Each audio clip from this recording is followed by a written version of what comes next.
കേരളത്തിലെ മാധ്യമങ്ങളെ മുഴുവൻ സംഘപരിവാർ ഹൈജാക്ക് ചെയ്ത് കഴിഞ്ഞു എന്നതിന്റെ തെളിവാണ് കേന്ദ്രമന്ത്രിയായിട്ടുള്ള സുരേഷ് ഗോപി കഴിഞ്ഞ ദിവസം പരസ്യമായിട്ട് ഒരു മുസ്ലിം വ്യക്തിയെ അധിക്ഷേപിച്ച് കടന്നു പോകുന്ന ദൃശ്യം പുറത്തു വന്നിട്ട് ഇതുവരെ നമ്മുടെ നാട്ടിൽ വാർത്തയായിട്ടില്ല. കഴിഞ്ഞ ദിവസം ആലപ്പുഴയിലെ ഉദ്ഘാടന പരിപാടിയിൽ കേന്ദ്രമന്ത്രി എത്തിയ സന്ദർഭത്തിലായിരുന്നു തലയിൽ തൊപ്പി വെച്ച ഒരു മുസൽമാൻ അദ്ദേഹത്തിന് ഹസ്തദാനം നൽകാൻ അടുത്തേക്ക് ചെന്നത്.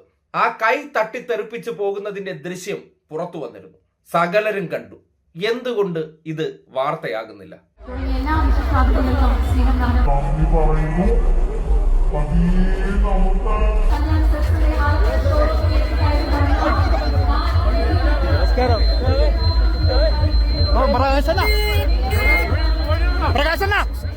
കണ്ടില്ലേ, ഒരു കേന്ദ്രമന്ത്രി പരസ്യമായിട്ടൊരു വ്യക്തിയെ പൊതുമണ്ഡലത്തിൽ വെച്ച് അധിക്ഷേപിക്കുകയാണ്. ജനങ്ങളാൽ വോട്ട് ചെയ്യപ്പെട്ട് തെരഞ്ഞെടുക്കപ്പെട്ട ഒരു ജനപ്രതിനിധിയാണ്. ജനങ്ങളോട് വളരെ വിനയത്തോടെ മാത്രം പെരുമാറേണ്ട വ്യക്തി ഇമ്മാതിരി ധാർഷ്ട്യവും ധിക്കാരവും പൊതുമണ്ഡലത്തിൽ കാണിച്ചിട്ട് അതിനെ ചർച്ച ചെയ്യാനോ അത് ജനങ്ങളിലേക്ക് എത്തിക്കാനോ എന്തുകൊണ്ടായിരിക്കും നമ്മുടെ മാധ്യമങ്ങൾ വിമുഖത കാട്ടുന്നത്? അവിടെയാണ് കേരളത്തിലെ മാധ്യമങ്ങൾ സംഘപരിവാർ വൽക്കരണം നടത്തിക്കഴിഞ്ഞു എന്ന് ആവർത്തിച്ച് പറയേണ്ടി വരുന്നത്. അത് മീഡിയ വൺ ഉൾപ്പെടെയുള്ള ചാനലുകളായിക്കോട്ടെ, അവരെ സംബന്ധിക്കുന്നിടത്തോളം മൗദൂദികളെ ഹൈജാക്ക് ചെയ്ത് അവർക്കൊപ്പം നിർത്തിക്കൊണ്ട് അനുകൂലമായിട്ടുള്ള പ്ലാറ്റ്ഫോം ഒരുക്കുകയാണ് ലക്ഷ്യം. വാർത്ത കൊടുക്കുന്നു എന്ന് വരുത്തി തീർക്കുന്നുണ്ട്. പക്ഷേ ഇങ്ങനെ ഒരു ദൃശ്യം പുറത്തേക്ക് വന്നിട്ട് ഇന്നലകളിൽ കേന്ദ്രമന്ത്രിയായിട്ടുള്ള സുരേഷ് ഗോപി തന്നെ ചില പിന്നോക്കക്കാരായിട്ടുള്ള മനുഷ്യർ അധിക്ഷേപിച്ചത് ഉൾപ്പെടെ എല്ലാം വാർത്തയായപ്പോൾ ഒരു മുസ്ലിം മതക്കാരനെ ഇമ്മാതി അധിക്ഷേപിച്ചത് വാർത്ത കൊടുക്കണ്ട എന്നൊരു മനോഭാവത്തിലേക്ക് എത്തിയത് എന്തുകൊണ്ടായിരിക്കും? കേരളത്തിൽ അധികാരത്തിൽ വന്നിരിക്കുന്നത് ഒരു സംഘപരിവാർ അനുകൂല സർക്കാരാണെന്ന് കഴിഞ്ഞ ഏതാനും ദിവസങ്ങൾ കൊണ്ട് നാട്ടുകാർക്ക് അല്ലെങ്കിൽ അരിയാഹാരം കഴിക്കുന്ന എല്ലാവർക്കും ബോധ്യപ്പെട്ടു. അവരോടൊപ്പം തന്നെ സംഘവൽക്കരിക്കപ്പെട്ട് കഴിഞ്ഞ മാധ്യമങ്ങൾ കഴിഞ്ഞ കുറെ കാലമായിട്ട് ഇടതുവിരുദ്ധരായി നിലകൊണ്ടവർ ഇപ്പോൾ ഇത്തരം കാഴ്ചകൾ കണ്ടാൽ അതിനെതിരെ വായ് തുറക്കാതിരിക്കുന്നത് എന്തുകൊണ്ടാകും?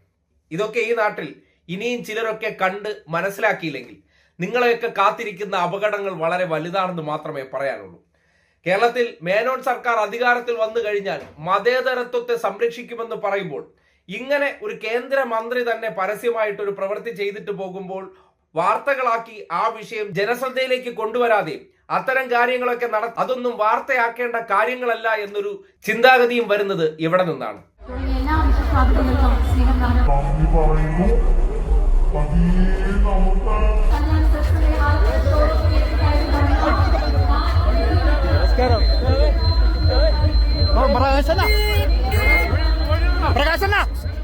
ഇതാണ് ഈ നാട്ടിൽ നടപ്പാക്കുന്ന ഇരട്ടത്താപ്പ്.